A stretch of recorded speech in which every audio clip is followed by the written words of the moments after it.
আমার রান্নাঘরে আপনাদের স্বাগত। আমি আজকে বানাবো নতুন ধরনের চিকেন রেসিপি। কীভাবে বানিয়েছি দেখাবো চলুন। চিকেনটা লম্বা লম্বা করে কেটে নিয়েছি, দিয়ে গোলমরিচ গুঁড়ো দিলাম, 2 চামচ রসুন বাটা, স্বাদ মতো নুন দিলাম, 1 চামচ লঙ্কার গুঁড়ো দিয়েছি, একটু লেবু দিলাম, একটা ডিম দিলাম, একটুখানি টক দই দিয়ে ভালো করে মাখিয়ে নিয়ে ম্যারিনেট করে রাখবো 1 ঘন্টা। 1 ঘন্টা পরে দিয়েছি কর্নফ্লাওয়ার দিয়ে ভালো করে মাখিয়ে নিয়ে এদিকে তেলটা দেখুন, সাদা তেলটা গরম হয়ে গেছে, একটা একটা করে দিয়ে দেবো। এরকমভাবে দিয়ে উল্টে পাল্টে লাল করে ভেজে নেব।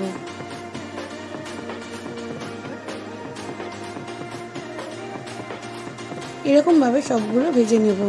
খেতে অসাধারণ হয়, বাড়িতে বানাবেন, বানিয়ে খাবেন, আমাকে কমেন্ট করে জানাবেন আপনাদের কেমন লাগলো। যদি ভালো লেগে থাকে প্লিজ সাবস্ক্রাইব করবেন আরও নতুন নতুন রেসিপি পাওয়ার জন্য।